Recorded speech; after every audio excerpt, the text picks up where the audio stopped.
내일 친척 30명 온다. 너 혼자 다 해놔. 시어머니가 말씀하셨습니다. 저는 앞치마를 벗어 집어던지고 친정으로 도망쳤습니다. 다음 날 아침 친정 침대에서 휴대폰 전원을 켜는 순간 손바닥 위에서 휴대폰이 미친 듯이 진동했지요. 부재중 전화 99통. 시댁은 그날 발칵 뒤집어졌더군요. 하지만 그분들은 아직 몰랐습니다. 이 집에서 무릎 꿇을 사람이 사실은 누구였는지를요. 오늘의 사연 시작합니다. 사연이 시작하기 전 좋아요와 구독을 눌러주시면 여러분이 계신 곳에 항상 행운과 행복이 가득하시도록 기도드릴게요. 저는 윤지수 32살 작은 마케팅 에이전시에서 기획 일을 하고 있습니다. 사람들은 저를 두고 책임감이 강하다, 배려심이 깊다, 그런 말을 자주 했지요. 틀린 말은 아니었습니다. 저는 누구와도 얼굴 붉히는 걸 싫어했고 갈등이 생기면 차라리 제가 한 발 물러서는 쪽을 택해왔으니까요. 하지만 그게 미덕만은 아니란 걸 결혼하고 나서야 뼈저리게 알았습니다. 제 인내가 누군가에겐 만만함으로 읽혔다는 걸요. 친정 부모님은 평생 큰 소리 한 번 내신 적이 없는 분들이었습니다. 아버지는 퇴근길에 늘 붕어빵 한 봉지를 사들고 들어오셨고 어머니는 그걸 받아들며 소녀처럼 웃으셨지요. 저는 그 다정함 속에서 자랐습니다. 사람이 사람을 사랑하는 게 그렇게 따뜻한 일이라고 믿었습니다. 그래서 결혼이라는 것도 두 손을 꼭 잡고 평생 같은 곳을 바라보는 일일 거라고만 생각했습니다. 박민우를 처음 만난 건 28살 봄이었습니다. 회사 선배의 소개로 만난 자리였는데 첫인상이 참 듬직했습니다. 어깨가 넓었고 말끝마다 사람을 편하게 만드는 웃음이 묻어 있었지요. 지수 씨, 우리 지수 씨는 회사 일 안 힘들어요? 매일 그렇게 일만 하면 어떡해. 내가 다 속상하네. 박민우가 물잔을 제 쪽으로 슬쩍 밀어주며 물었습니다. 일이야 뭐 늘 똑같죠. 근데 요새 야근이 너무 많아서 뼈가 다 쑤셔요. 하. 저는 멋쩍게 웃으며 대답했지요. 아이고 안 되겠다. 그럼 앞으로 야근하는 날엔 무조건 내가 데리러 갈게요. 우리 예쁜 지수 씨 밤길 위험해서 내가 안 되겠어.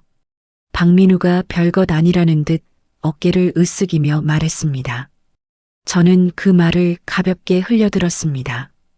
연애 초반에 흔히 하는 빈말 같았으니까요. 그런데 박민우는 정말로 그렇게 했습니다.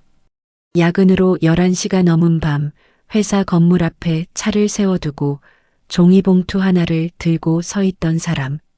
봉투 안에는 식어가는 샌드위치와 따뜻한 캔커피가 들어 있었습니다. 짠! 놀랐죠? 우리 지수 씨 밥도 못 먹고 일할까봐 내가 샌드위치 하나 사왔지. 얼른 먹어요, 얼른. 박민우가 봉투를 내밀며 씩 웃었지요. 어머나 세상에. 진짜로 온 거예요? 나 그냥 해본 소린 줄 알았는데. 저는 웃어야 할지 울어야 할지 몰라 어정쩡하게 말했습니다. 에이, 나 박민우예요. 내가 우리 지수 씨한테 빈말하는 거 봤어요? 난 한다면 무조건 하는 사람이라니까. 박민우가 자랑스럽게 가슴을 두드리며 대답했습니다. 저는 그 순간 마음을 정했던 것 같습니다. 이 사람이라면 평생을 같이 걸어도 후회하지 않겠다고요. 시어머니를 처음 뵌 건 그해 가을이었습니다. 한정식집 룸에 들어서자 시어머니는 자세를 곧게 한 채 닭이를 매만지고 있었습니다. 왔니? 거기 멀뚱히 서 있지 말고 얼른 앉아라. 비싼 차니까 한 잔 따라주마. 시어머니가 찻주전자를 들어보이며 말했지요. 아, 네 어머님. 처음 뵙겠습니다. 윤지수라고 합니다. 저는 두 손을 가지런히 모으고 고개를 깊이 숙였습니다. 그래.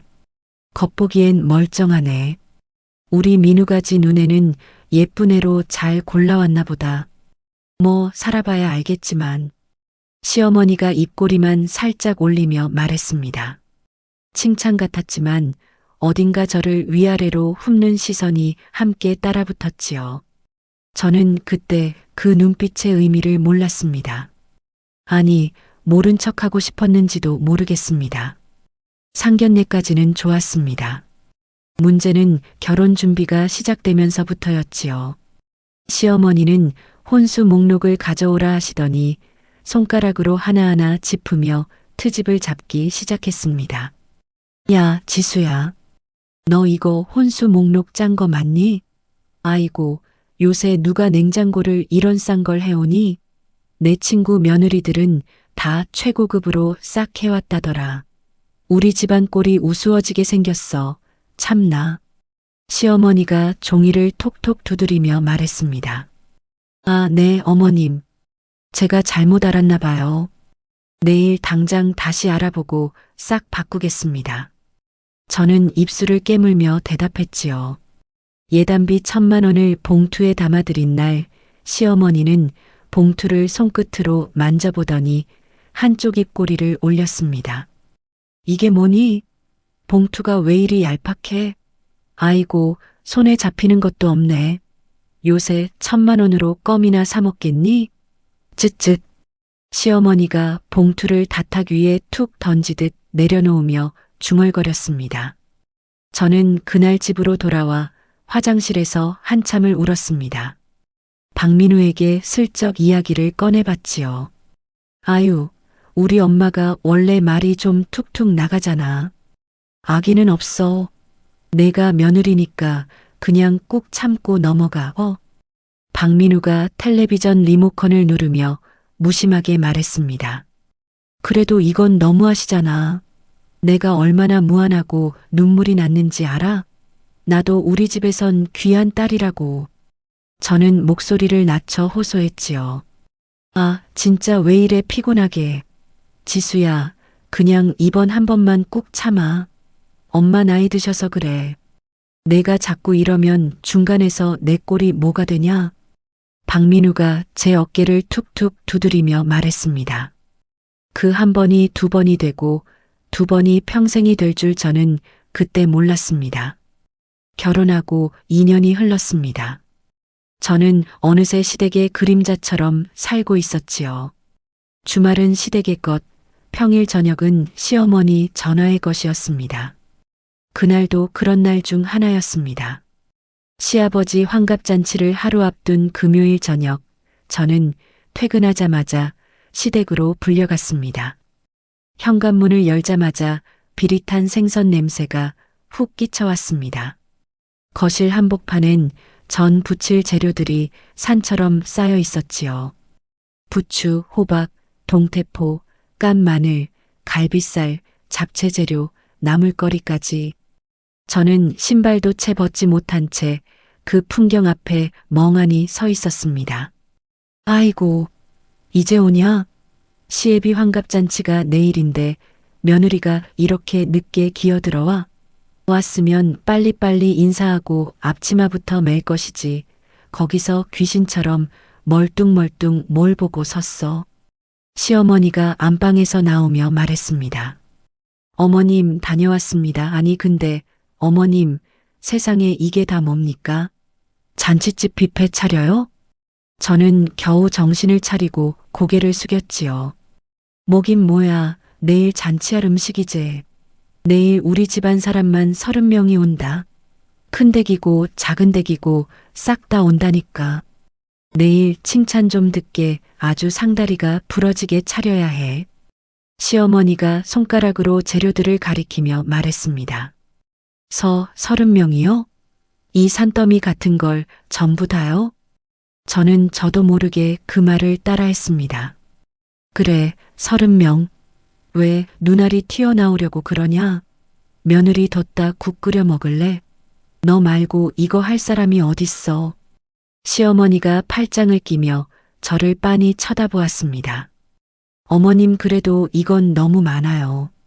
차라리 출장 뷔페를 부르시거나 식당에 예약하시는 게 낫지 않을까요? 저 혼자서는 도저히. 저는 조심스럽게 운을 떼었지요. 아이고, 내 참 기가 막혀서. 야, 지수 너 지금 제정신이니? 며느리가 돼가지고 시애비 첫 환갑상을 돈 주고 사서 차려. 동네 창피하게 시리. 시어머니가 어처구니 없다는 듯 픽 웃었습니다. 그 꼴을 보고 친척들이 나를 얼마나 비웃겠어. 며느리 참 잘 들였다 하겠다. 쯧쯧. 내가 너 밖에서 돈 몇 푼 벌어오라고 우리 민우랑 짝지어 준 줄 알아? 당장 소매 걷어붙이고 마늘 붙을까? 시어머니가 제 어깨를 톡 치며 지나갔지요. 부엌에서는 박민우가 냉장고를 열어 캔맥주를 꺼내고 있었습니다. 민우야, 민우야, 이리 좀 와봐. 제발. 저는 작은 목소리로 박민우를 불렀습니다. 아, 왜 또? 나 오늘 회사에서 엄청 피곤했단 말이야. 박민우가 캔을 따며 건성으로 대답했지요. 민우야, 너 양심이 있으면 거실 좀 봐라. 저 산더미 같은 걸 나 혼자 무슨 수로 다 해? 나도 방금 퇴근했다고. 저는 떨리는 목소리로 말했습니다. 아, 좀. 엄마가 하라면 군말 없이 좀 해라. 맨날 하는 것도 아니고 내일 하루 아버지 환갑이잖아. 며느리가 그 정도도 못해? 박민우가 캔맥주를 한 모금 들이켜며 말했습니다. 하루? 이게 하루 만에 끝날 일이야? 지금부터 한숨도 못 자고 꼬박 밤을 새워도 모자란다고. 민우야, 내가 엄마한테 말 좀 해줘. 저는 박민우의 팔을 붙잡았지요. 아, 나 봐. 진짜 사람 피곤하게 달달 볶네. 누구는 밖에서 놀다 왔어? 나도 돈 버느라 등골이 휘어. 알아서 해, 난 쉴 거니까. 박민우가 제 손을 떨궈내며 거실로 가버렸습니다. 저는 한참을 그 자리에 서 있었습니다. 손끝이 차갑게 식어가는 게 느껴졌지요. 거실에서는 시어머니와 박민우가 텔레비전 소리에 맞춰 웃고 있었습니다. 저만 부엌 한가운데 덩그러니 남아 있었습니다. 저는 천천히 앞치마 끈을 풀었습니다. 가슴 앞으로 늘어진 앞치마를 머리 위로 벗어 식탁 의자에 걸쳐두었지요. 손에서 비린내가 났습니다. 저는 싱크대에서 손을 씻었습니다. 물소리만 유난히 크게 들렸지요. 거실로 나가지 않고 저는 안방 옷걸이에 걸려있던 제 외투를 챙겼습니다. 침실 구석에 놓인 작은 캐리어를 꺼내 갈아입을 옷 몇 벌과 세면도구만 담았지요. 손이 떨리지도 않았습니다. 오히려 차분했습니다. 이상하게도 머릿속이 맑아지는 기분이었습니다. 캐리어 바퀴 소리가 마룻바닥에 또르륵 굴렀습니다. 시어머니가 고개를 돌렸지요. 너 지금 짐 싸들고 어디 가냐? 일이 산더미인데 미쳤어? 시어머니가 미간을 좁히며 물었습니다. 바람 좀 쐬고 오겠습니다. 저는 짧게 대답했습니다. 바람? 미친 거 아니야? 시애비 환갑 전날에 며느리가 바람을 쐬러 기어나가? 당장 그 가방 안 내려놔. 얌전히 앞치마 다시 매라. 시어머니가 목소리를 높였지요. 저는 대답하지 않았습니다. 박민우는 텔레비전에서 눈을 떼지도 않았습니다. 저는 신발장을 열어 운동화를 꺼내 신었습니다. 끈을 단단히 묶었지요. 현관문을 여는 순간 시어머니가 뒤에서 뭐라 소리를 질렀지만 저는 듣지 않았습니다. 문이 쾅 닫히는 소리가 제 등 뒤에서 났습니다. 엘리베이터 안에서 저는 거울에 비친 제 얼굴을 봤습니다. 화장이 다 지워진 맨 얼굴이었지요. 그런데 이상하게도 거울 속 윤지수가 처음으로 살아있는 사람처럼 보였습니다. 택시를 잡아타고 친정으로 가는 길, 저는 휴대폰을 무음으로 돌려놓았습니다. 어머니가 문을 열어주시며 놀란 얼굴로 저를 보셨지요. 아이고 지수야, 내가 이 오밤중에 웬일이니? 내일 사돈어른 환갑 아니었어? 어머니가 캐리어와 제 얼굴을 번갈아 보며 물으셨습니다. 엄마 나 오늘만 여기서 자고 가면 안 돼? 저는 신발을 벗으며 말했지요. 아이고 내 새끼, 자고 가는 건 당연히 자고 가는 건데 너 얼굴이 왜 이리 헬쑥해? 무슨 일 있었어? 민우랑 싸웠니?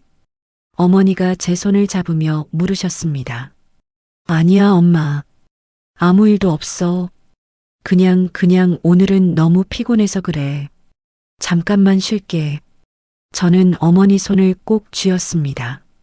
그 밤 저는 어릴 때 쓰던 제 방 침대에 누웠습니다. 천장에 별 모양 야광 스티커가 아직도 붙어 있었지요. 저는 어둠 속에서 그 별을 한참 동안 올려다보았습니다. 다음 날 아침 무슨 일이 벌어질지 짐작은 갔습니다. 하지만 무섭지 않았습니다.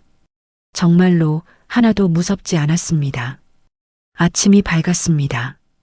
창문으로 햇살이 길게 들어왔지요.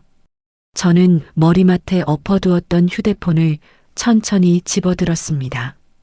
전원을 켜고 무음을 해제한 순간 휴대폰이 손바닥 위에서 미친 듯이 진동했습니다. 부재중 전화 99통, 문자 메시지는 셀 수도 없었지요. 박민우, 시어머니, 모르는 번호, 또 박민우. 저는 메시지 한 통을 열어보았습니다. 이 미친 기집애야. 너 당장 짐 싸들고 안기어 들어와. 친척들 다 모이는데 며느리가 도망을 가? 너 아주 뼈도 못 추릴 줄 알아라. 시어머니의 글씨체가 화면 너머로도 보이는 듯 했지요. 저는 휴대폰을 베개 위에 다시 엎어놓았습니다. 침대에서 일어나 커튼을 활짝 걷었습니다. 아침 햇살이 방 안가득 쏟아져 들어왔지요. 저는 그 빛을 정면으로 마주보며 깊게 숨을 들이마셨습니다. 부엌에서는 어머니가 된장국을 끓이는 냄새가 풍겨왔습니다. 저는 천천히 방문을 열고 나갔습니다. 오늘부터 저는 더 이상 어제의 윤지수가 아니었습니다. 된장국 한 그릇을 다 비우기도 전에 베개 위에 엎어둔 휴대폰이 다시 울리기 시작했습니다. 어머니가 숟가락을 든 채 제 얼굴을 살피셨지요. 전화 안 받아도 되겠니? 어머니가 조심스럽게 물으셨습니다. 엄마, 나 오늘은 그냥 밥만 먹을래. 저는 국그릇을 내려다보며 대답했지요. 아버지는 신문을 접어 식탁 한쪽에 놓으시고는 제 머리를 가만히 쓰다듬으셨습니다. 지수야, 우리 집에서 푹 쉬어. 아무것도 묻지 않을 테니까. 아버지가 낮은 목소리로 말씀하셨지요. 저는 그 손길에 코끝이 시큰해졌습니다. 시댁에서 2년 동안 한 번도 받아보지 못한 종류의 따뜻함이었으니까요. 밥을 먹고 방으로 돌아와 휴대폰을 집어들었습니다. 박민우의 이름이 또 화면을 가득 채우고 있었지요. 저는 잠시 망설이다 통화 버튼을 눌렀습니다. 여보세요. 저는 짧게 말했지요. 윤지수, 너 지금 제정신이야. 박민우의 목소리가 휴대폰 너머에서 쩌렁쩌렁 울렸습니다. 민우야, 목소리 좀 낮춰. 저는 차분하게 대답했지요. 엄마 지금 쓰러지셨어. 친척들 다 와 있고 상은 텅 비었고 너 때문에 우리 집 꼴이 어떻게 됐는지 알아? 박민우가 숨도 안 쉬고 쏟아냈습니다. 내가 걱정돼서 전화한 건 아니구나. 저는 휴대폰을 귀에서 살짝 대며 말했지요. 지금 그게 중요해. 당장 택시 타고 와서 어머니 앞에 무릎 꿇어. 박민우가 명령하듯 말했습니다. 무릎. 저는 그 단어를 천천히 되뇌었지요. 무릎 꿇고 빌어. 그래야 어떻게든 수습이 되지. 박민우가 한 번 더 못 박듯 말했습니다. 저는 휴대폰을 가만히 내려다보았습니다. 이 사람이 저와 같은 식탁에서 밥을 먹고 같은 이불을 덮고 자던 그 박민우가 맞나 싶었지요. 연애 시절 야근하던 회사 앞에서 종이봉투를 들고 서 있던 그 박민우는 어디로 간 걸까요? 민우야. 저는 조용히 입을 열었습니다. 왜? 박민우가 짜증 섞인 목소리로 대답했지요. 나 안 가. 저는 또박또박 말했습니다. 뭐? 박민우가 잠시 말을 잃었지요. 안 간다고. 다신 그 집에 안 들어가. 저는 휴대폰을 두 손으로 꼭 쥐며 말했습니다. 윤지수, 너 진짜. 박민우가 말끝을 흐렸지요. 저는 통화 종료 버튼을 눌렀습니다. 손가락이 떨리지 않았습니다. 오히려 휴대폰을 책상에 내려놓을 때 손바닥이 가벼웠지요. 저는 침대에 등을 기대고 앉아 천장의 별 스티커를 다시 올려다보았습니다. 그 별 아래에서 지난 2년의 기억들이 한꺼번에 밀려들어왔습니다. 결혼 첫 주말, 저는 양손 가득 짐을 들고 시댁 현관에 섰습니다. 신혼여행에서 막 돌아온 다음 날이었지요. 왔으면 손부터 씻고 부엌으로 와. 시어머니가 거실에서 소리쳤습니다. 네, 어머님. 저는 짐을 내려놓고 황급히 손을 씻었지요. 부엌에는 빨래 바구니가 2개 놓여 있었습니다. 시아버지의 와이셔츠와 속옷들이 한가득이었지요. 세탁기에 돌리지 말고 손으로 빨아. 우리 영감은 손빨래 아니면 안 입어. 시어머니가 빨래 바구니를 발끝으로 툭 밀며 말했습니다. 손빨래요. 저는 그 단어를 그대로 따라했지요. 왜 못해? 시어머니가 눈썹을 치켜 올렸습니다. 아닙니다. 하겠습니다. 저는 고개를 숙이고 화장실로 향했지요. 쪼그려 앉아 빨래판에 와이셔츠를 비비는 동안 무릎이 저려왔습니다. 거실에서는 박민우와 시아버지가 야구 중계를 보며 환호성을 지르고 있었지요. 평일에도 시어머니의 전화는 끊이지 않았습니다. 한참 회의 중인 회사에서 진동 모드로 돌려놓은 휴대폰이 책상 위를 미친 듯이 떨었지요. 회의가 끝나기 무섭게 화장실로 달려가 전화를 받으면 시어머니는 늘 같은 말을 하셨습니다. 내 신랑 저녁은 챙겼니? 회사 다닌다고 남편 굶기는 거 아니다. 시어머니가 혀를 차며 말씀하셨지요. 어머님, 민우 회식이라고 했어요. 저는 조심스럽게 대답했습니다. 넌 무슨 돈을 그렇게 잘 번다고 야근까지 해?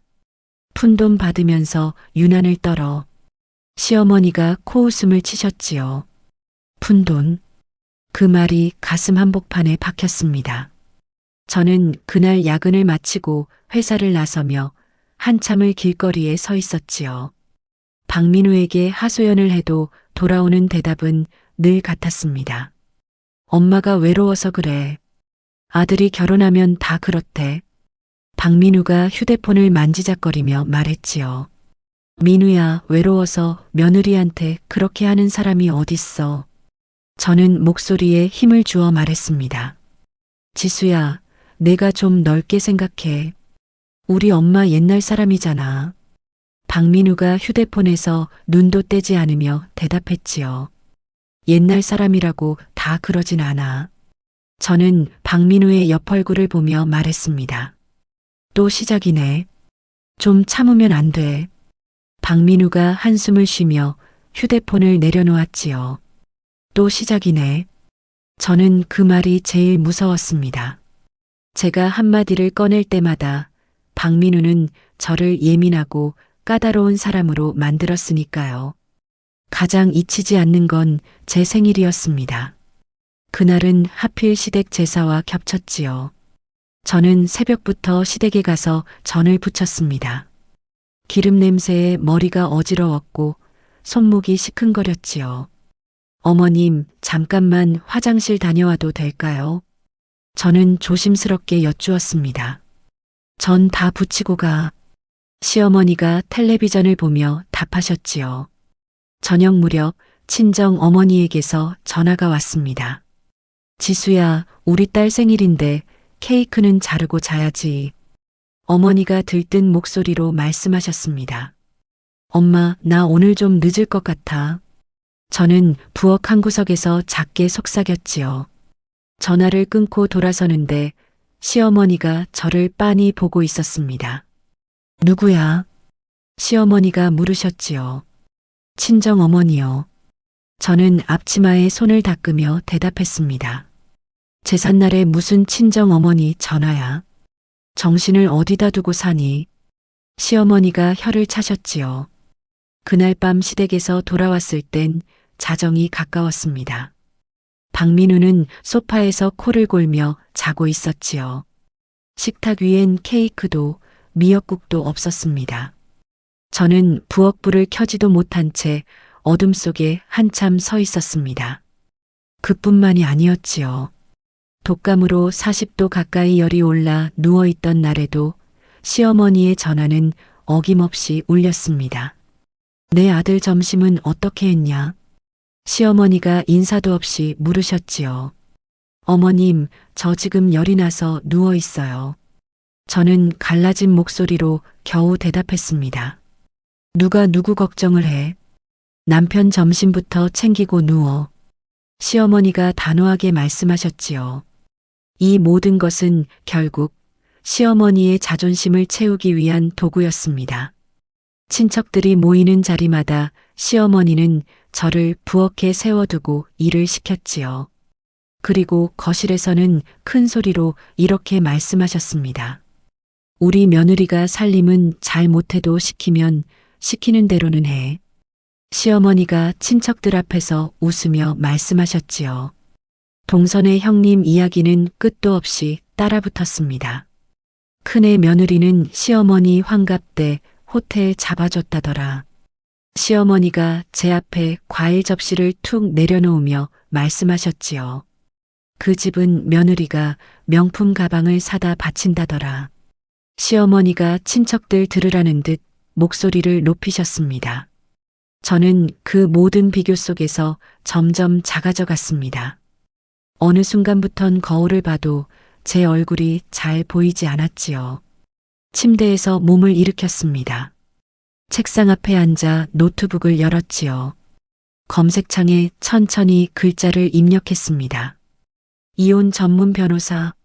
손끝이 자판 위에서 잠시 멈췄지만 망설임은 길지 않았습니다. 저는 검색 버튼을 눌렀습니다. 화면 가득히 변호사 사무실 이름들이 떴습니다. 저는 한 곳 한 곳 후기를 천천히 읽어 내려갔지요. 30명분의 잔치상이 텅 빈 시댁 거실보다 지금 이 검색창이 훨씬 현실적으로 느껴졌습니다.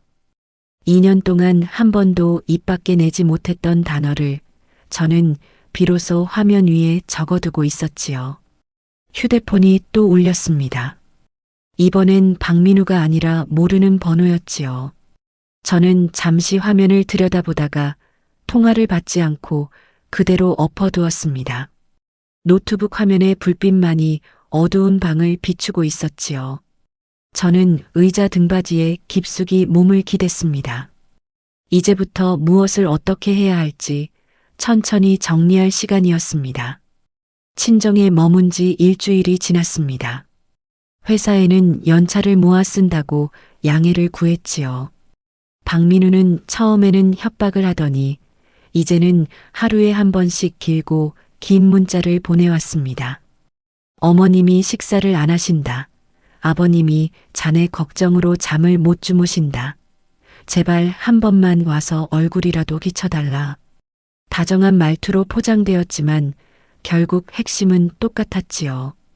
내가 굽히고 들어와라. 그날 오후 모르는 번호로 전화가 한 통 왔습니다. 며칠째 모르는 번호는 받지 않고 있었지만 이상하게도 그날은 손가락이 통화 버튼을 눌렀지요. 여보세요. 저는 조심스럽게 받았습니다. 지순이, 나야 작은 이모. 부드러운 목소리가 들려왔지요. 저는 잠시 누군지 알아차리지 못했습니다. 시댁에 작은 이모님이 계시긴 했지만 결혼식 이후로는 거의 뵌 적이 없었으니까요. 어머님 동생 되시는 분 맞으세요? 저는 천천히 여쭈었습니다. 맞아. 우리 한번 만나자. 내가 너한테 꼭 해줄 말이 있어. 시이모님이 차분하게 말씀하셨지요. 저는 잠깐 망설였지만 시이모님의 목소리에는 시어머니에게서는 한 번도 느껴본 적 없는 결이 있었습니다. 저녁 무렵 친정 근처 조용한 카페에서 시이모님을 마주했지요. 시이모님은 자리에 앉자마자 제 손등을 가만히 두드리셨습니다.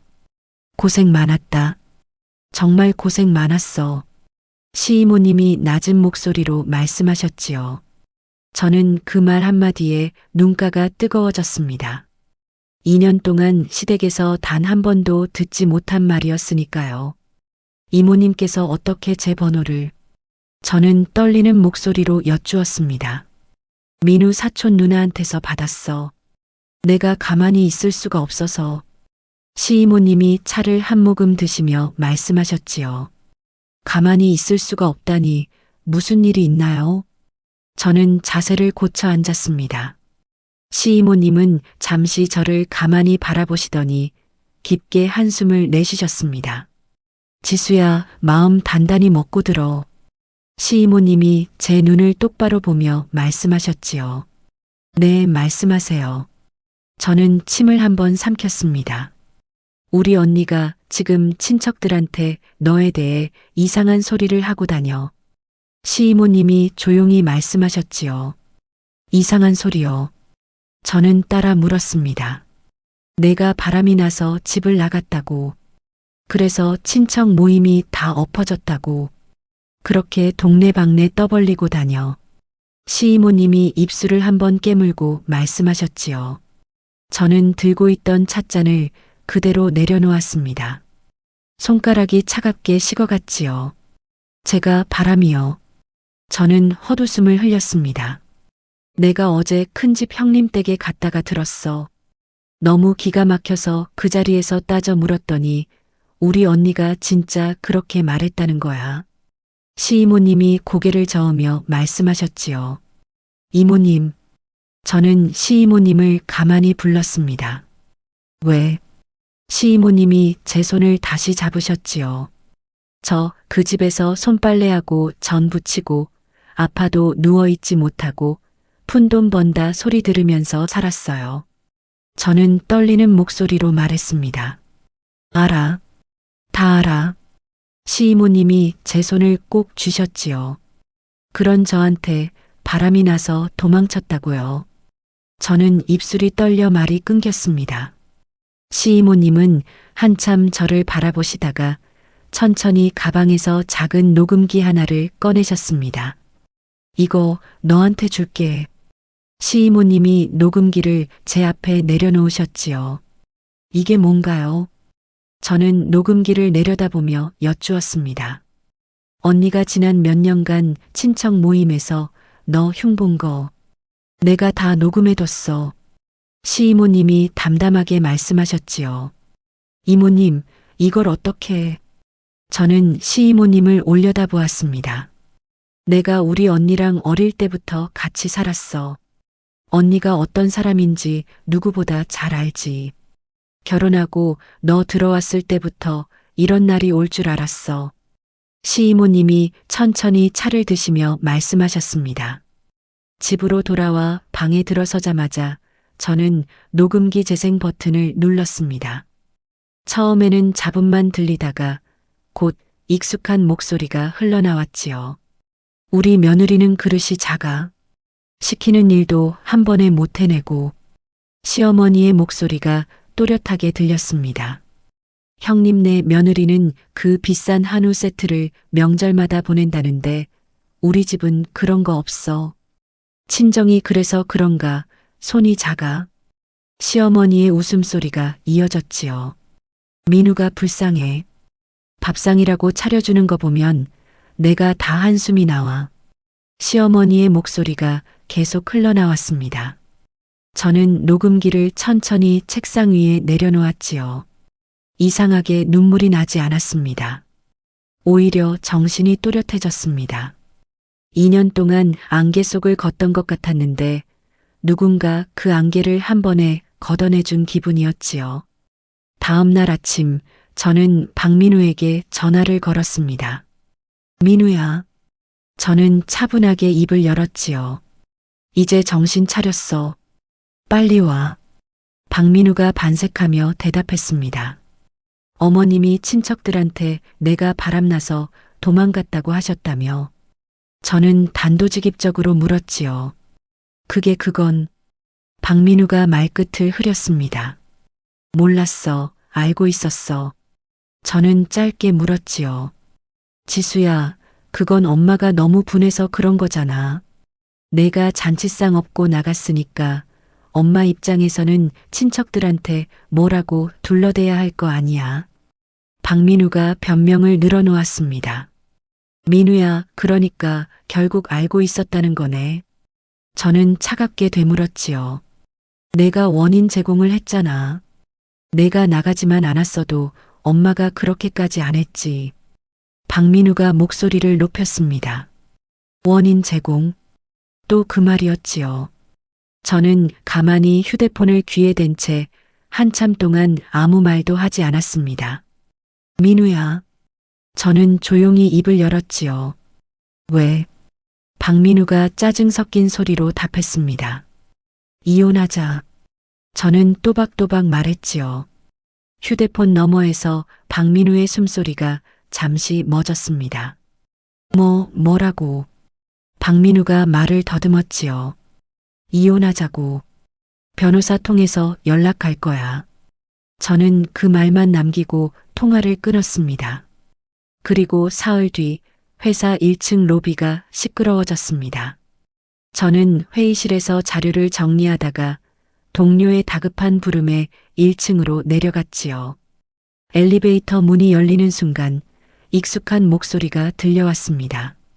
우리 며느리 윤지수 어디 있어? 나오라고 해.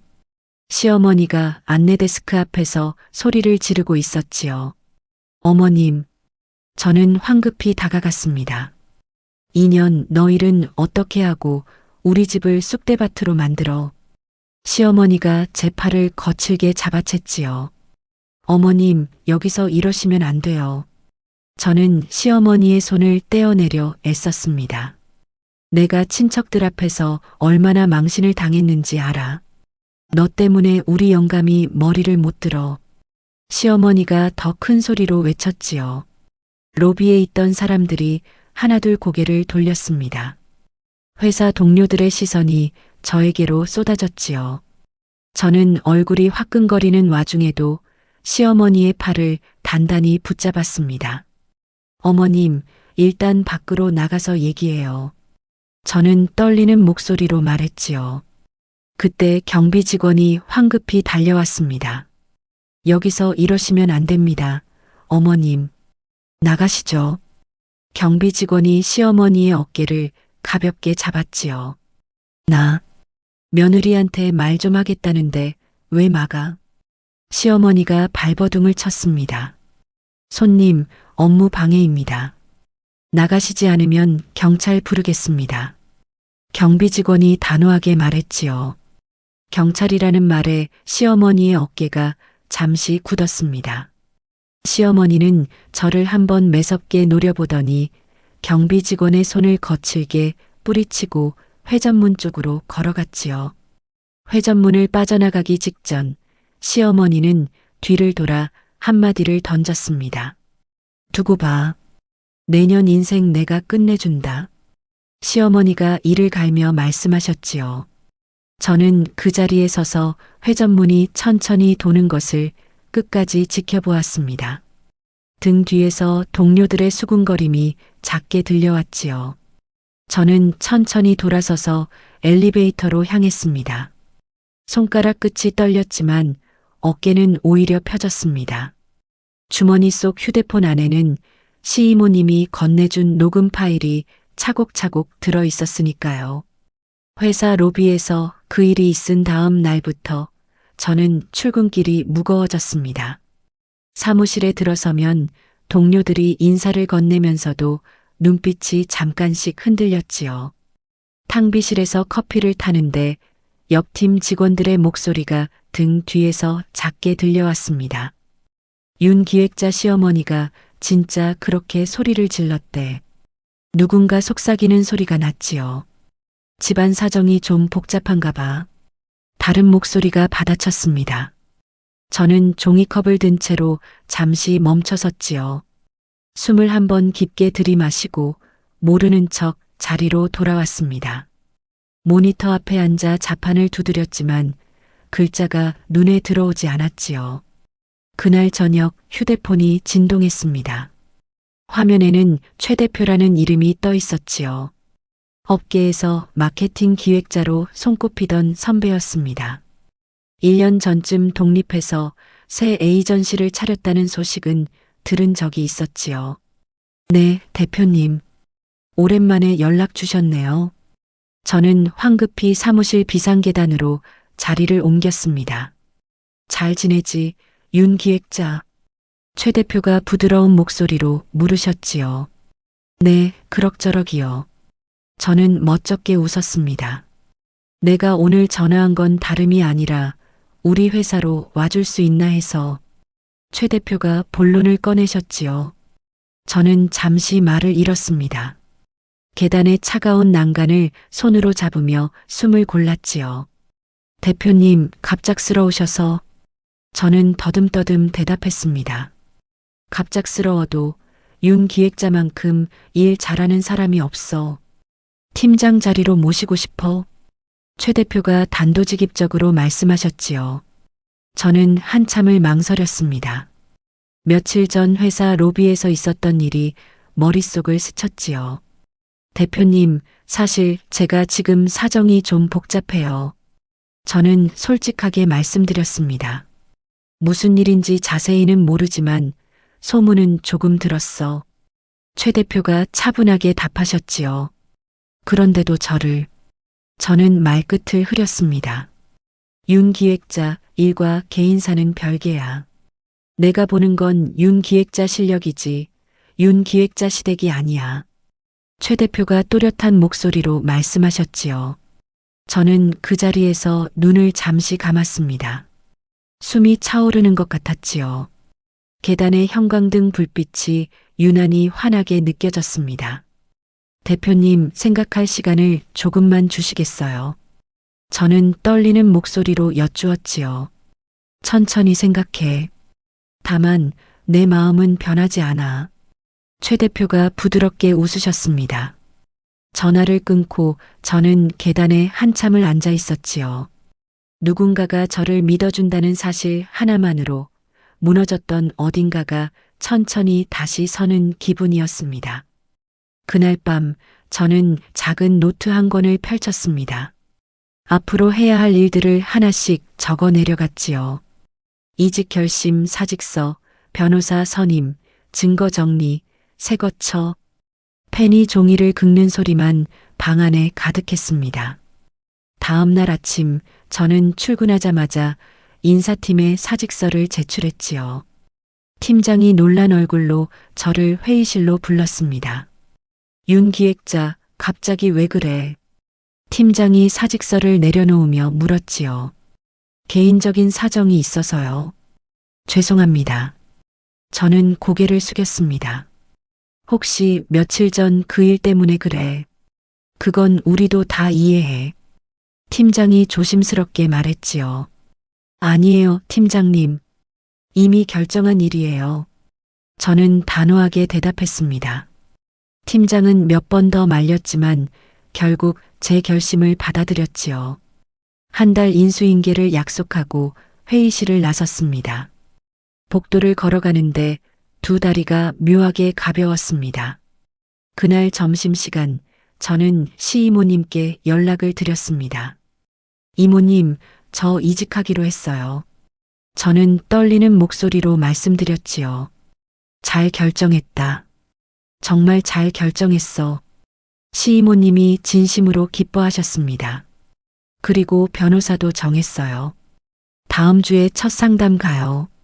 저는 한 줄씩 보고 드리듯 말씀드렸지요. 내가 가지고 있는 자료들 다 가져갈게. 어디서 만나면 되니? 시이모님이 흔쾌히 물으셨습니다. 저는 시이모님께 변호사 사무실 주소를 알려드렸지요. 며칠 뒤 변호사 사무실 회의실에서 저는 시이모님과 마주 앉았습니다. 탁자 위에는 시이모님이 모아둔 자료들이 가지런히 놓였지요. 녹음 파일이 담긴 작은 메모리 카드, 시어머니가 친척들에게 보냈다는 문자 사진들, 그리고 저와 시어머니가 주고받은 카카오톡 대화 내용 출력본까지. 이모님, 이걸 다 어떻게 모으셨어요? 저는 자료를 한 장씩 넘기며 여쭈었지요. 내가 우리 언니랑 한두 해 산 게 아니야. 이런 날이 올 줄 알고 차곡차곡 모아뒀어. 시이모님이 담담하게 말씀하셨습니다. 변호사가 자료를 살피더니 저를 보며 고개를 끄덕였지요. 윤지수 씨, 이 정도면 충분합니다. 마음 단단히 잡으시고 저만 믿으세요. 변호사가 차분하게 말씀하셨습니다. 네, 선생님. 잘 부탁드립니다. 저는 깊게 고개를 숙였지요.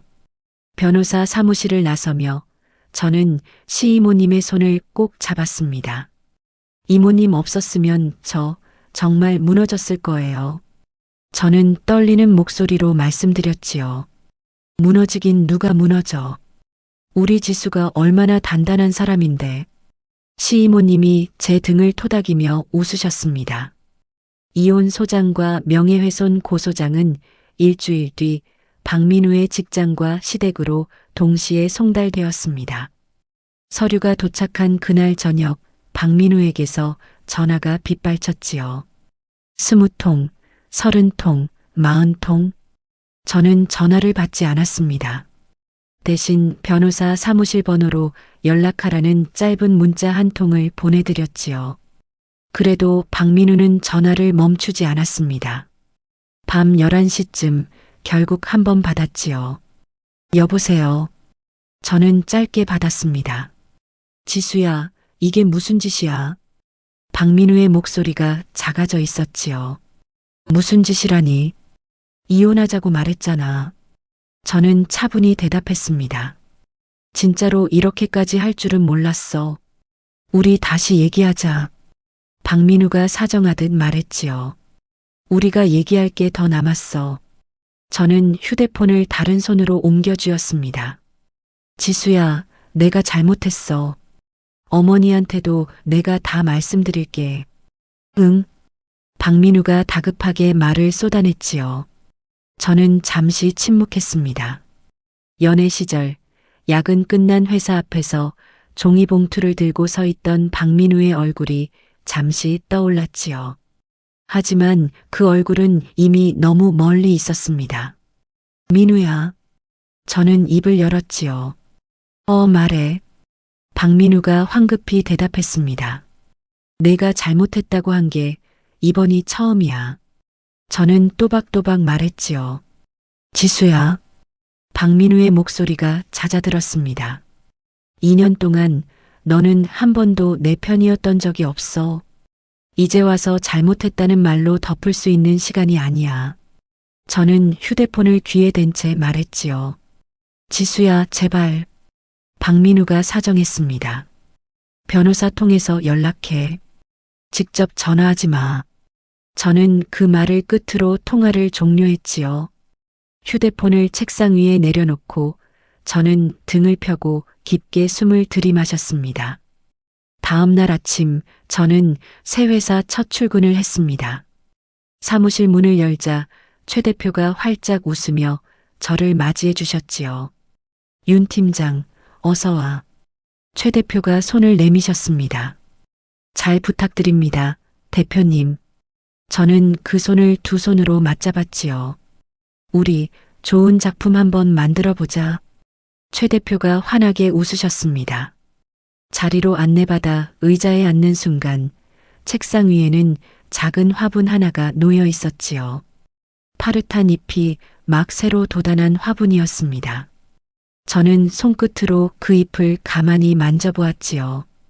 2년 동안 잃어버렸던 제 이름 윤지수가 그 잎사귀 위에서 천천히 깨어나고 있는 것 같았습니다. 키보드에 손을 올렸지요.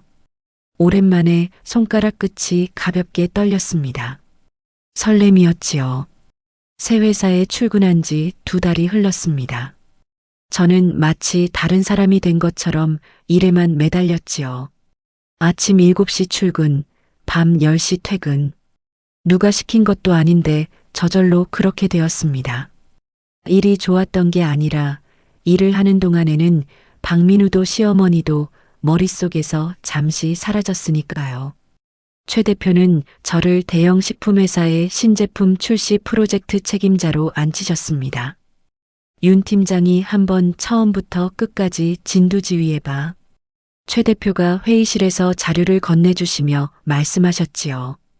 대표님, 이렇게 큰 건을 제가 맡아도 될까요? 저는 자료를 받아들며 여쭈었습니다. 내가 윤 팀장 데려온 이유가 뭐겠어? 한번 보여줘. 최 대표가 빙긋 웃으셨지요. 그날부터 저는 사무실에 거의 살다시피 했습니다. 경쟁사 자료 분석, 소비자 인터뷰, 광고 콘셉트 회의가 끝도 없이 이어졌지요. 신제품 발표 경쟁 입찰날 저는 단상 위에 올랐습니다. 무릎이 살짝 떨렸지만 입을 여는 순간 떨림이 멈췄지요. 이 제품은 단순한 간편식이 아닙니다. 혼자 사는 사람도 가족이 있는 사람도 자기 자신을 정성스럽게 대접하고 싶을 때 꺼내는 한 끼입니다. 저는 단상 위에서 또렷하게 말했습니다. 발표가 끝나고 객석에서 박수가 길게 이어졌지요. 일주일 뒤 클라이언트 측에서 전화가 왔습니다. 윤 팀장님 회사로 결정했습니다. 상대편 임원이 전화 너머에서 환하게 웃으셨지요. 저는 휴대폰을 든 채 한참을 그 자리에 서 있었습니다. 사무실 안에서 동료들이 환호성을 지르며 박수를 쳤지요. 최 대표가 회의실 문을 열고 나오시며 저를 꼭 안아주셨습니다. 윤 팀장, 잘했어. 정말 잘했어. 최 대표가 제 어깨를 두드리며 말씀하셨지요. 대표님 덕분이에요. 저는 눈가가 시큰해져 겨우 대답했습니다. 그 계약 한 건으로 회사가 들썩였지요. 그달 말 최 대표는 저를 다시 회의실로 부르셨습니다. 윤 팀장, 다음 달부터 본부장으로 발령 낼 거야. 최 대표가 책상 너머로 봉투 하나를 슬쩍 내미셨지요. 본부장이요. 저는 봉투를 내려다보며 여쭈었습니다. 승진 발령이랑 성과급이야. 열어봐. 최 대표가 턱짓하셨지요. 봉투 안의 숫자를 본 순간 저는 잠시 숨이 멎었습니다. 2년 동안 시어머니가 푼돈이라 비웃던 그 돈이 몇 배가 한 줄에 적혀 있었으니까요. 대표님, 저는 떨리는 목소리로 입을 열었습니다. 왜? 최 대표가 살짝 웃으셨지요. 감사합니다. 저는 깊게 고개를 숙였습니다. 고맙긴. 윤 팀장이 다 한 일이야. 최 대표가 손을 휘휘 저으셨지요. 그 주말 저는 시내에 작은 오피스텔 한 채를 계약했습니다. 큰 평수는 아니었지만 창문으로 햇볕이 환하게 들어오는 집이었지요. 입주하던 날 저는 거실 한가운데에 앉아 한참 동안 천장을 올려다보았습니다. 누구의 눈치도 보지 않아도 되는 공간. 시어머니의 전화가 울리지 않는 공간. 박민우의 양말이 굴러다니지 않는 공간. 저는 그 자리에서 두 무릎을 끌어안고 처음으로 큰 소리로 웃었지요. 저녁에는 친정 부모님을 모시고 시내 호텔 레스토랑에서 식사를 했습니다. 아버지는 정장 차림으로 어색하게 자리에 앉으셨고 어머니는 식탁의 꽃 장식을 자꾸 만져보셨지요. 지수야, 이런 데는 너무 비싸지 않니? 어머니가 메뉴판을 살짝 들춰보시며 여쭈셨습니다. 엄마, 오늘은 그냥 맛있게 드셔. 내가 사는 거야. 저는 어머니의 손을 잡으며 말했지요. 우리 딸이 출세했네. 아버지가 잔을 들어 보이시며 웃으셨습니다. 아빠, 출세가 아니라 이제 시작이야. 저는 잔을 부딪히며 대답했지요. 식사하는 내내 어머니는 자꾸 제 얼굴을 살피셨습니다. 지수야, 이제 진짜 괜찮은 거지. 어머니가 조심스럽게 여쭈셨지요. 엄마, 나 진짜 괜찮아. 이제 잠도 잘 자고 밥도 잘 먹어. 저는 어머니의 손등을 토닥였습니다. 우리 딸 얼굴이 진짜 환해졌다. 아버지가 흐뭇하게 웃으셨지요. 저는 그 말에 또 코끝이 시큰해졌습니다. 2년 동안 잃어버렸던 게 결국 이런 평범한 저녁 식탁이었다는 걸 그제야 알았지요. 이혼 조정기 일은 그로부터 보름 뒤에 잡혔습니다. 법원 복도에서 박민우와 시어머니를 다시 마주쳤지요. 박민우는 양복이 헐렁할 정도로 살이 빠져 있었고 시어머니는 한쪽 다리를 절뚝거리며 들어오셨습니다. 예전에 그 기세는 어디로 갔는지 두 사람 다 어깨가 한참 내려앉아 있었지요. 지수야. 박민우가 저를 보자마자 다가왔습니다. 민우 씨, 변호사 통해서 얘기하기로 했잖아요. 저는 차갑게 말했지요. 박민우의 입에서 작은 신음이 새어나왔습니다. 이름이 아닌 호칭으로 부르는 게 처음이었으니까요. 한 번만 말 좀 하자. 박민우가 제 팔에 손을 대려 했지요. 손대지 마세요. 저는 한 발 뒤로 물러섰습니다. 시어머니가 그제야 저를 알아보고 다가오셨지요. 지수야, 우리 그동안 식구로 살았는데 이렇게까지 해야겠니? 시어머니가 제 손을 잡으려 손을 뻗으셨습니다. 어머님, 친척들한테 제가 바람나서 도망갔다고 하셨다면서요. 저는 시어머니의 손이 닿지 않게 한 걸음 더 뒤로 물러섰지요. 그건 내가 너무 답답해서. 시어머니가 말끝을 흐리셨습니다. 답답하다고 사람을 그렇게 죽일 수도 있다는 거 어머님이 알려주셨어요. 저는 시어머니의 눈을 정면으로 바라보며 말했지요. 시어머니의 입술이 부르르 떨렸습니다. 무슨 말을 하시려다 결국 입을 다무셨지요. 조정기 일은 길지 않았습니다. 저희 변호사가 자료를 차분하게 제출했고 시댁 측은 변변한 반박을 내놓지 못했으니까요. 재판부는 다음 기일을 정해주고 그날의 조정을 마무리했습니다. 법원 건물을 나서는데 가을바람이 제 머리카락을 살랑 들어 올렸지요. 저는 잠시 그 자리에 서서 하늘을 올려다보았습니다. 구름 한 점 없는 파란 가을 하늘이었지요. 2년 동안 한 번도 제대로 올려다본 적 없는 하늘이었습니다. 휴대폰을 꺼냈지요. 시이모님께 짧게 메시지를 보냈습니다. 이모님, 오늘 잘 끝났어요. 답장은 금세 왔지요. 잘했다, 우리 지수. 저는 그 짧은 문장을 한참 동안 들여다보았습니다. 토요일 아침, 저는 오피스텔 침대에서 늦잠을 잤습니다. 10시가 다 되어서야 눈을 떴지요. 시댁에 살 때는 토요일 새벽 6시면 어김없이 시어머니의 전화로 잠을 깼던 게 떠올랐습니다. 저는 침대에 누운 채 천천히 기지개를 켰지요. 부엌으로 가 커피를 한 잔 내렸습니다. 머그잔을 들고 창가에 앉았지요. 창밖으로 햇살이 환하게 쏟아져 들어왔습니다. 세상에 이렇게 조용한 토요일 아침이 있었다니 저는 머그잔을 두 손으로 감싸쥐며 가만히 웃었지요. 휴대폰을 켜자 박민우의 부재중 전화가 또 몇 통 와 있었습니다. 저는 그 화면을 잠시 들여다보다가 천천히 휴대폰을 엎어두었지요. 오늘은 누구의 전화도 받지 않을 생각이었습니다. 머그잔에서 김이 모락모락 피어올랐지요.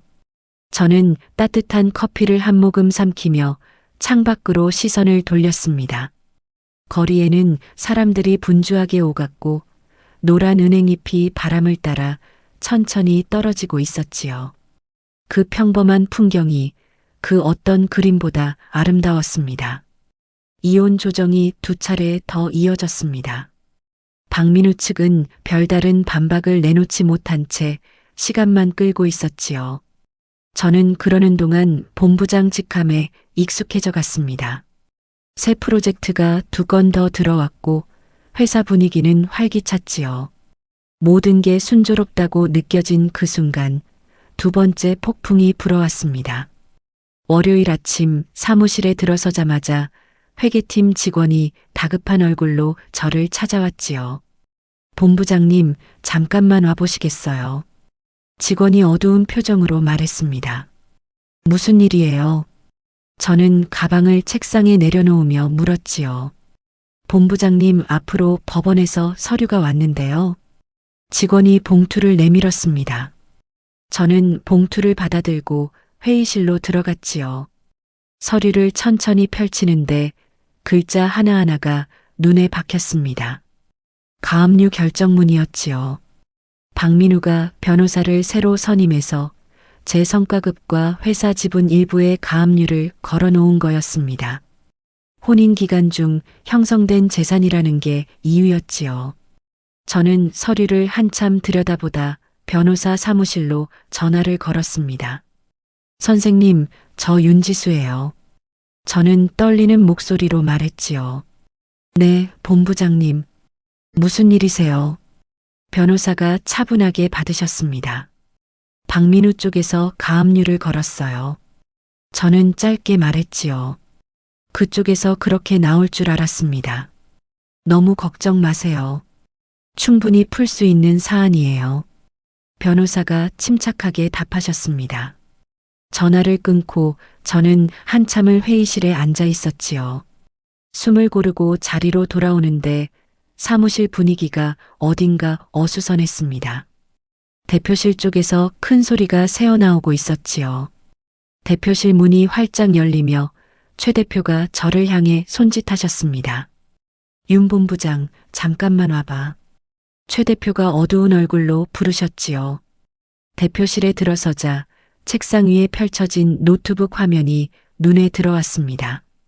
어느 맘카페 게시판이었지요. 영상 한 편이 화면 가운데에 떠 있었습니다. 재생 버튼을 누르자 익숙한 얼굴이 화면 가득 나타났지요. 시어머니가 손수건으로 눈가를 누르고 계셨습니다. 저 며느리가 잘 나간다고 시어미와 남편을 다 버렸어요. 저는 이제 약 한 알쌀 돈도 없어요. 시어머니가 카메라를 향해 울며 말씀하셨지요. 평생 시집살이 한 번 안 시켰는데 어떻게 이럴 수가 있어요. 시어머니가 손수건으로 코를 훔치셨습니다. 저는 그 자리에 굳어버렸지요. 화면 아래로 댓글이 끝없이 달려 있었습니다. 요즘 며느리들 무섭다. 노인을 어떻게 저렇게 버리느냐. 저 며느리 회사가 어디냐. 대표님, 이게... 저는 말을 잇지 못했지요. 오늘 아침부터 우리 회사 대표 번호로 항해 전화가 빗발치고 있어. 어디서 알아냈는지 우리 클라이언트 쪽으로도 연락이 가고 있다고 해. 최 대표가 한숨을 쉬며 말씀하셨습니다. 클라이언트 쪽으로요. 저는 입술을 깨물었지요. 신제품 출시 행사가 다음 주잖아. 그쪽에서 회의 한번 하자고 연락이 왔어. 최 대표가 어두운 얼굴로 말씀하셨습니다. 저는 그 자리에서 다리에 힘이 풀렸지요. 의자에 털썩 주저앉았습니다. 대표님, 죄송합니다. 저는 고개를 푹 숙였지요. 왜 윤 본부장이 죄송해? 최 대표가 책상을 짚으며 일어나셨습니다. 저 때문에 회사에까지 피해가. 저는 말끝을 흐렸지요. 윤 본부장. 최 대표가 제 어깨에 손을 얹으셨습니다. 네. 저는 겨우 고개를 들었지요. 잘못한 사람은 우리가 아니야. 거짓말한 사람들이지. 최 대표가 또박또박 말씀하셨습니다. 하지만 회사가... 저는 다시 고개를 숙였지요. 회사 걱정은 내가 할 일이고 윤 본부장은 본인 일에 집중해. 알겠지. 최 대표가 단호하게 말씀하셨습니다. 저는 대표실을 나와 화장실로 갔지요. 세면대 앞에서 한참 동안 거울을 들여다보았습니다. 거울 속 저는 2달 전 새 회사에 처음 출근하던 그 윤지수가 아니었지요. 어깨가 펴졌고 화장기 없는 얼굴인데도 눈빛이 단단했습니다. 저는 찬물로 얼굴을 한번 씻어내고 다시 자리로 돌아왔지요. 그날 저녁 시이모님께 전화를 드렸습니다. 이모님, 일이 커졌어요. 저는 사무실 비상계단에서 작게 말했지요. 나도 봤다. 그 영상. 시이모님이 한숨을 쉬셨습니다. 맘카페에서 퍼져서 회사로 항해 전화가 빗발쳐요. 클라이언트도 흔들리고 있고요. 저는 떨리는 목소리로 말씀드렸지요. 지수야, 우리 언니가 결국 이렇게까지 나오는구나. 시이모님이 낮은 목소리로 말씀하셨습니다. 이모님, 저 어떡해요? 저는 비상계단 난간을 붙잡고 말했지요. 지수야, 잘 들어. 시이모님이 또렷한 목소리로 말씀하셨습니다. 네. 저는 숨을 고르며 대답했지요. 내가 가지고 있는 자료가 더 있어. 우리 언니가 친척들한테 보낸 카톡, 그리고 너 음식 시킨 그날 카톡 캡처본까지 전부 다. 시이모님이 차분하게 말씀하셨습니다. 카톡 캡처본이요. 저는 눈이 동그래졌지요. 우리 언니가 친척들 단톡방에 자랑이라고 올린 거야. 며느리한테 친척 30명 음식 다 시켰다. 군기 잡았다. 그 얘기. 그게 다 캡처돼 있어. 시이모님이 한자 또박또박 말씀하셨습니다. 저는 비상계단 난간을 꼭 쥐었지요. 손바닥에 식은땀이 배어났습니다. 이모님, 저 그 자료들 받고 싶어요. 저는 떨리는 목소리로 말씀드렸지요. 내일 아침에 너 사무실 근처로 갈게. 시이모님이 흔쾌히 답하셨습니다. 전화를 끊고 저는 비상계단에 한참을 앉아 있었지요. 계단 너머 창문으로 도시의 밤이 펼쳐져 있었습니다. 빌딩들의 불빛이 점점이 켜져 있었지요. 저는 그 불빛을 바라보며 천천히 숨을 골랐습니다. 무너지기에는 너무 멀리 왔으니까요. 집으로 돌아온 밤 저는 책상 앞에 앉아 노트북을 켰습니다. 새 문서를 열고 그동안 받은 시어머니의 폭언 문자, 통화 녹음 일부, 그리고 변호사 사무실에 모아둔 자료들을 하나하나 정리하기 시작했지요. 시어머니가 환갑잔치 전날 보낸 카톡, 내일 친척 30명 온다.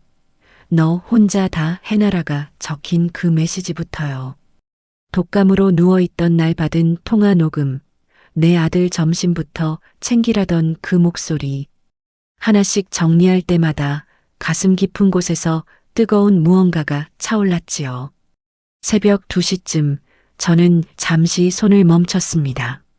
모니터 옆에 놓인 그 작은 화분이 눈에 들어왔지요. 새 회사 첫 출근날 책상에 놓여있던 그 화분이었습니다. 저는 손끝으로 잎사귀를 가만히 만져보았지요. 잎이 그새 한마디 더 자라 있었습니다. 저는 작게 웃었지요. 휴대폰이 진동했습니다. 화면에 시이모님의 이름이 떠 있었지요. 이 시간에 무슨 일인가 싶어 황급히 받았습니다. 이모님, 저는 작게 불렀지요. 지수야, 안 자고 있구나. 시이모님이 부드럽게 말씀하셨습니다. 네, 자료 정리하고 있었어요. 저는 모니터를 한 번 더 들여다보며 대답했지요. 내가 잠이 안 와서 한마디 해주려고. 시이모님이 잠시 숨을 고르셨습니다. 네, 말씀하세요. 저는 휴대폰을 다른 손으로 옮겨 쥐었지요. 우리 지수 절대 혼자가 아니야. 알지? 시이모님이 또렷한 목소리로 말씀하셨습니다. 저는 그 말에 눈가가 뜨거워졌지요. 네, 이모님. 알아요. 저는 떨리는 목소리로 대답했습니다. 내일 아침 9시 사무실 앞 카페로 갈게. 푹 자. 시이모님이 짧게 말씀하셨지요. 전화를 끊고 저는 노트북 화면을 닫았습니다. 침대에 누워 천장을 올려다보았지요. 오피스텔 천장에는 별 스티커가 붙어 있지 않았습니다. 하지만 이상하게도 친정 천장의 그 별보다 훨씬 더 환한 빛이 가슴 안쪽에서 켜지는 것 같았지요. 저는 두 손을 가지런히 모아 가슴 위에 얹었습니다. 내일 아침 진짜 싸움이 시작될 거였지요. 저는 천천히 눈을 감았습니다. 다음 날 아침 9시 사무실 앞 카페에서 저는 시이모님과 마주 앉았습니다. 시이모님은 두꺼운 서류 봉투 하나를 식탁 위에 내려놓으셨지요. 여기다 있어. 카톡 캡처본 친척 단톡방 내용, 우리 언니가 너 흉본 음성 파일까지 전부. 시이모님이 봉투를 제 쪽으로 밀어주셨습니다. 이모님 정말 감사드려요. 저는 두 손으로 봉투를 받았지요. 지수야, 너 한 번 더 마음 단단히 먹어. 이번엔 우리가 칼을 쥔 거야. 시이모님이 제 손등을 가볍게 두드리셨습니다. 저는 봉투를 가방에 넣고 카페를 나섰지요. 사무실에 들어서자마자 변호사 사무실로 전화를 걸었습니다.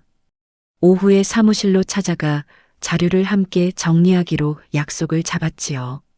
점심도 거른 채 저는 모니터 앞에 앉아 SNS 반박 글을 써내려갔습니다. 해가 기울 무렵 저는 글을 다 마쳤지요. 첫 줄은 이렇게 시작했습니다. 저는 윤지수입니다. 거짓 영상 속에서 노모를 버린 며느리로 그려진 사람이지요. 저는 한 줄 한 줄 마음을 가다듬으며 진실을 적어 내려갔습니다. 시어머니가 환갑잔치 전날 친척 30명분 음식을 혼자 하라고 보낸 카톡 캡처본을 첨부했지요. 독감으로 40도까지 열이 올랐을 때 받은 전화 녹음의 일부도요. 시이모님이 건네주신 시어머니가 친척 단톡방에 며느리 군기 잡았다고 자랑한 캡처본도 함께 올렸습니다. 글 마지막에는 이렇게 적었지요. 저는 어머님을 버린 적이 없습니다. 다만 더 이상 사람이 사람을 그렇게 대할 수 없다는 사실을 받아들이고 떠났을 뿐입니다. 업로드 버튼을 누르는 순간 손가락 끝이 잠시 떨렸지요. 하지만 저는 끝까지 눈을 감지 않았습니다. 게시글은 2시간 만에 수만 명에게 퍼졌지요. 다음 날 아침 회사 대표번호로 걸려오던 항해 전화가 뚝 끊겼습니다. 대신 응원 댓글이 쏟아졌지요. 저런 시어머니가 진짜 있느냐, 며느리가 사람이지 종이냐, 윤지수 씨 응원합니다. 어제까지 시어머니의 영상에 동조하던 사람들이 하루 만에 시어머니의 신상을 파헤치고 있었지요. 오후에 클라이언트 측에서 최 대표에게 직접 전화가 왔습니다. 대표님, 저희가 오해했습니다. 행사 차질 없이 진행하시지요. 상대편 임원이 정중하게 말씀하셨지요. 최 대표는 전화를 끊고 대표실 문을 활짝 여시며 저를 부르셨습니다. 윤 본부장. 최 대표가 환하게 웃으셨지요. 네, 대표님. 저는 자리에서 일어났습니다. 우리 이긴 것 같아. 최 대표가 엄지를 들어 보이셨지요. 사무실 곳곳에서 작은 박수가 터져 나왔습니다. 저는 멋쩍게 웃으며 고개를 숙였지요. 자리에 앉아 모니터 화면을 보는데 시야가 살짝 흐려졌습니다. 이혼 재판일은 그로부터 보름 뒤로 잡혔지요. 재판 당일 저는 단정한 정장 차림으로 법원에 들어섰습니다. 긴 머리를 단정히 묶고 굽이 낮은 구두를 신었지요. 복도에서 박민우와 시어머니를 마주쳤습니다. 박민우는 며칠 사이 더 야위어 보였고 시어머니는 모자를 푹 눌러 쓴 채 고개를 들지 못하셨지요. 법정 안에서 저희 변호사는 차분하게 자료를 제출했습니다. 시이모님이 모아주신 카톡 캡처본, 음성 파일, 그리고 폭언 문자들이 차례로 증거로 들어갔지요. 판사가 자료를 한참 살펴보더니 박민우 측 변호사에게 물었습니다. 피고 측, 이 자료에 대해 반박할 게 있습니까? 판사가 안경을 살짝 내리며 물으셨지요. 박민우 측 변호사가 헛기침을 한번 하더니 가압류 관련 서류를 내밀었습니다. 혼인 기간 중 형성된 재산이라는 주장을 펼치셨지요. 저희 변호사가 곧바로 다른 봉투를 내밀었습니다.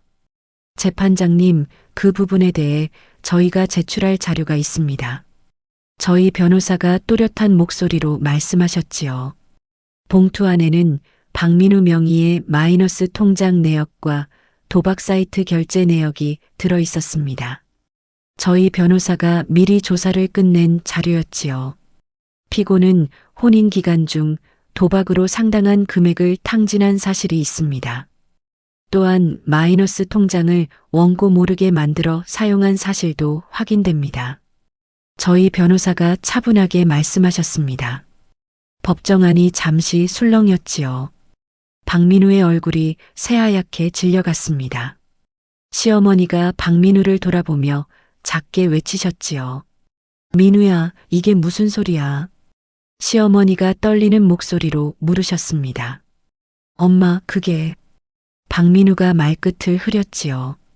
판사가 다시 자료를 들여다보더니 차분하게 말씀하셨습니다. 피고 측의 가압류 신청은 기각합니다. 또한 혼인 파탄의 책임이 피고 측에 있음을 인정합니다. 판사가 자료를 내려놓으며 말씀하셨지요. 저는 그 순간 등받이에 깊게 몸을 기댔습니다. 숨이 천천히 길게 빠져나갔지요. 2년의 시간이 한 줄의 판결문 안에 다 담겨 있었습니다. 법정 밖으로 나오는데 박민우가 다급히 제 뒤를 쫓아왔지요. 지수야, 한 번만. 박민우가 제 옷자락을 잡으려 손을 뻗었습니다. 저는 한 발 옆으로 비켜섰지요. 한 번이라뇨. 저는 차갑게 물었습니다. 내가 다시 잘할게. 도박은 진짜 끊었어. 박민우가 목소리를 떨었지요. 민우 씨, 그 말은 2년 전에 들었어야 했어요. 저는 박민우를 정면으로 바라보며 말했습니다. 박민우의 무릎이 그 자리에서 꺾였지요. 법원 복도 한가운데에서 박민우는 두 손으로 얼굴을 가렸습니다. 시어머니가 그 옆에서 벽을 짚고 주저앉으셨지요. 내 아들이 무슨 죄가 있다고. 다 저 며느리 때문이야. 시어머니가 흐느끼며 중얼거리셨습니다. 저는 시어머니를 잠시 내려다보았지요. 2년 전 다탁 위에 1,000만 원이 든 봉투를 툭 던지듯 내려놓던 시어머니의 모습이 잠시 스쳐갔습니다. 어머님, 저는 조용히 입을 열었지요. 시어머니가 흐느낌을 멈추고 저를 올려다보셨습니다. 한 번도 며느리로 봐주신 적이 없잖아요. 저는 또박또박 말했지요. 지수야. 시어머니가 말끝을 흐리셨습니다. 제가 사람이라는 거 어머님은 끝까지 모르셨어요. 저는 그 말만 남기고 돌아섰지요. 법원 정문을 나서는데 가을 햇살이 정수리 위로 쏟아져 내렸습니다. 저는 잠시 그 자리에 서서 눈을 감았지요. 하늘이 따뜻했습니다. 휴대폰이 진동했지요. 화면에 시이모님의 이름이 떠 있었습니다. 이모님, 저는 휴대폰을 귀에 댔지요. 어떻게 됐어? 시이모님이 다급하게 물으셨습니다. 이겼어요. 저는 짧게 대답했지요. 휴대폰 너머에서 시이모님이 가만히 숨을 내쉬셨습니다. 잘했다. 우리 지수. 시이모님이 떨리는 목소리로 말씀하셨지요. 이모님이 다 해주신 거예요. 저는 코끝이 시큰해져 말했습니다. 무슨 소리야? 우리 지수가 다 해낸 거지. 시이모님이 환하게 웃으시는 게 전화 너머로 느껴졌지요. 전화를 끊고 저는 천천히 걸음을 옮겼습니다. 법원 앞 큰 길의 가로수가 노랗게 물들어 있었지요. 바람이 한번 불자 잎사귀들이 한꺼번에 떨어져 내렸습니다. 저는 그 노란 잎들이 발치에 사뿐히 내려앉는 것을 한참 동안 바라보았지요. 지하철역으로 내려가는 계단에 발을 디디는 순간 휴대폰이 또 한 번 울렸습니다. 이번엔 최 대표였지요. 윤 본부장, 끝났어. 최 대표가 부드럽게 물으셨습니다. 네, 대표님. 끝났어요. 저는 짧게 답했지요. 오늘 저녁 회사 사람들이랑 다 같이 한잔 하자고. 윤 본부장 위로 자리야. 최 대표가 활기차게 말씀하셨습니다. 위로 자리가 아니라 축하 자리예요. 저는 작게 웃으며 정정했지요. 그러네. 축하 자리지. 최 대표가 같이 웃으셨습니다. 저는 휴대폰을 가방에 넣고 계단을 한 칸씩 천천히 내려갔지요. 지하철역의 익숙한 소음이 귀에 가득 들어왔습니다. 저는 그 평범한 소리 속에서 처음으로 어깨를 활짝 펴고 걸었지요. 이혼 판결이 확정된 뒤 모든 일이 빠르게 마무리됐습니다. 박민우는 위자료와 명예훼손 벌금까지 떠안게 되었지요. 도박 빚이 발각되면서 박민우 명의의 재산은 거의 남지 않게 되었습니다.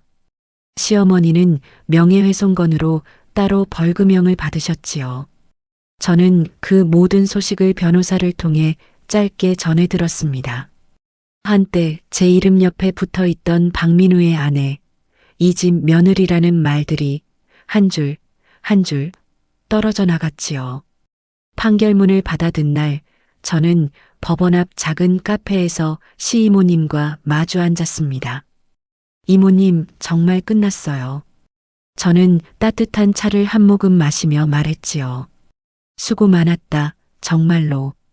시이모님이 제 손등을 가만히 두드리셨습니다. 이모님은 이제 어떻게 하실 거예요? 어머님이랑은? 저는 조심스럽게 여쭈었지요. 우리 언니랑은 끊은 지 오래야. 너 시집 오기 전부터 이미 마음으로는 손절했어. 시이모님이 차분하게 말씀하셨습니다. 이모님. 저는 시이모님을 가만히 불렀지요. 왜? 시이모님이 살짝 웃으셨습니다. 앞으로 자주 뵙고 싶어요. 친정 어머니께도 인사드리고 싶고요. 저는 떨리는 목소리로 말씀드렸지요. 좋지. 우리 지수 부모님 한번 뵙고 싶었어. 시이모님이 환하게 웃으셨습니다. 저는 카페 창밖으로 시선을 돌렸지요. 은행잎이 마지막 한 장까지 떨어져 가지가 앙상해진 거리가 보였습니다.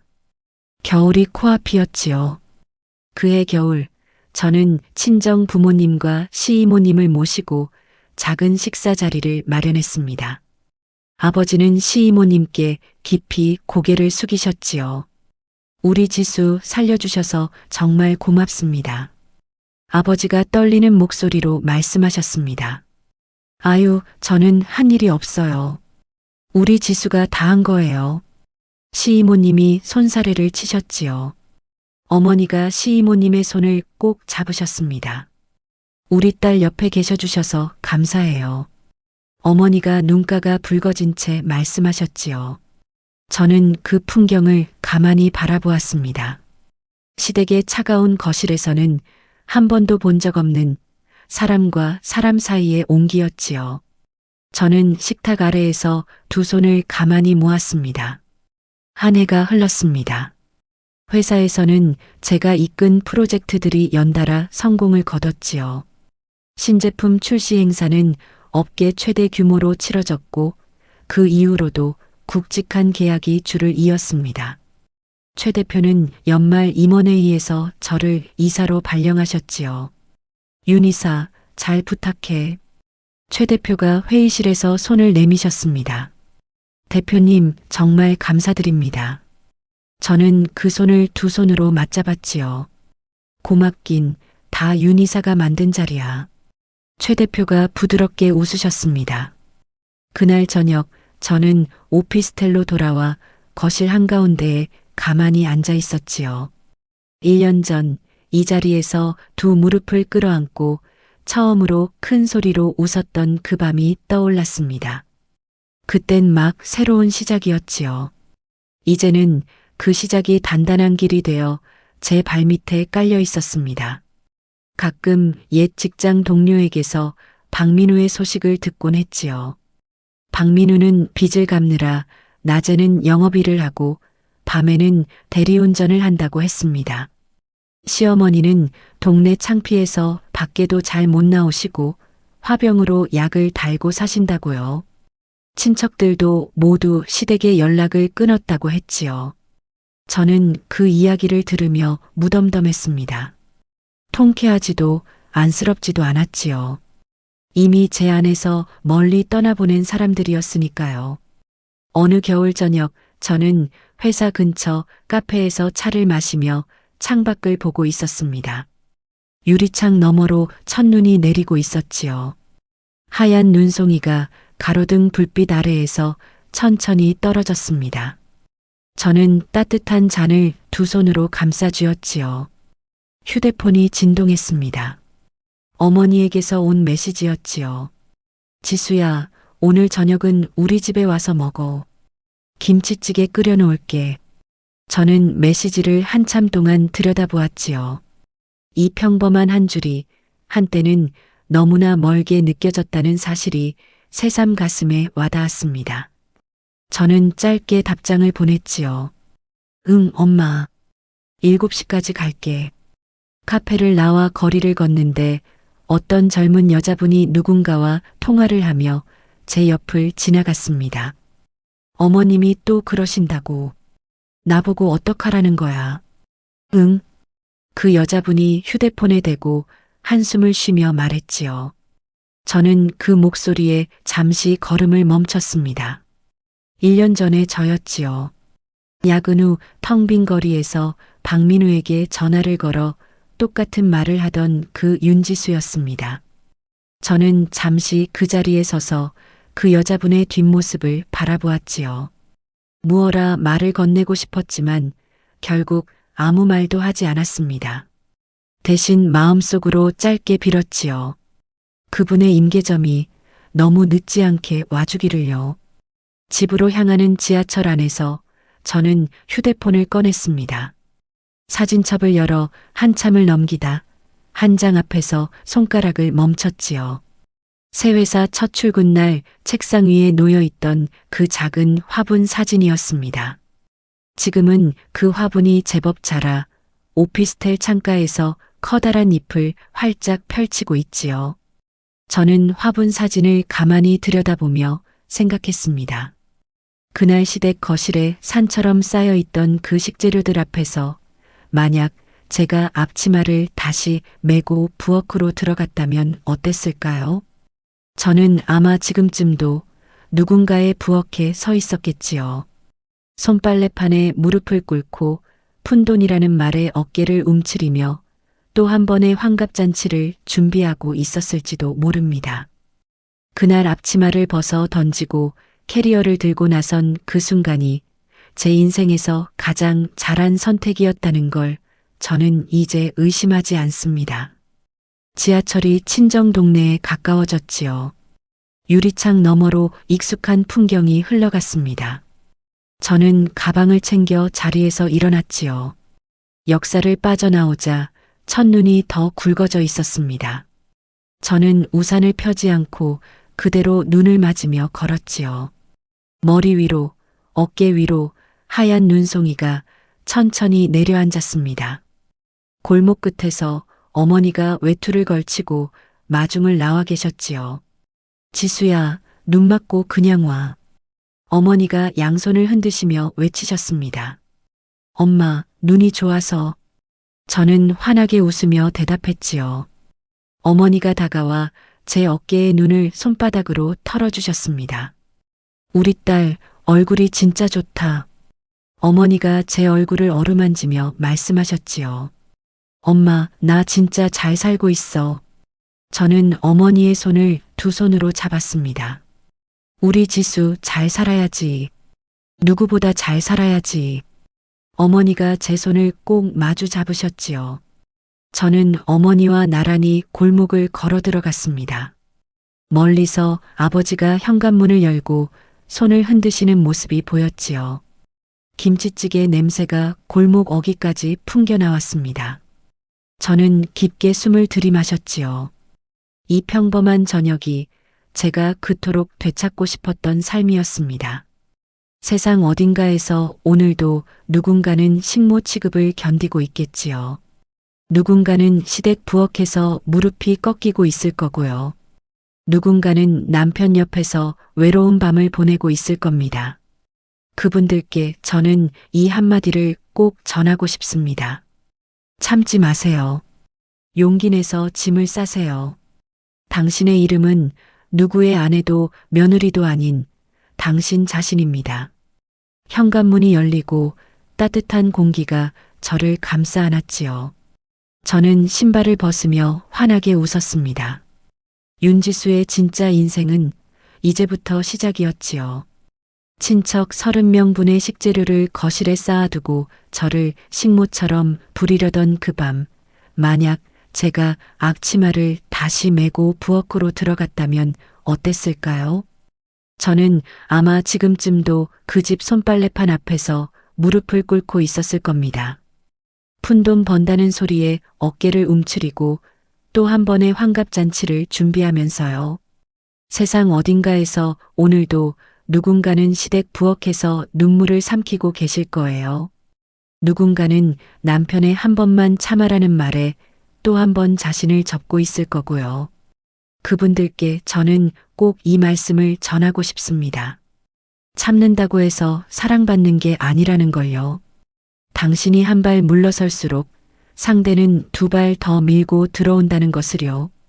부당한 대우 앞에서는 용기 내서 짐을 싸세요. 당신의 이름은 누구의 며느리도 아내도 아닌 바로 당신 자신입니다. 저는 오늘도 윤지수로 살아갑니다. 누군가의 눈치를 보지 않고 제가 차린 식탁 앞에서 따뜻한 밥 한 그릇을 천천히 먹는 평범한 저녁. 그 평범함이 얼마나 눈부신 것인지 저는 이제 압니다. 이야기를 끝까지 들어주신 분이 계시다면 잘 들었다고 댓글 하나만 남겨주세요. 감사합니다.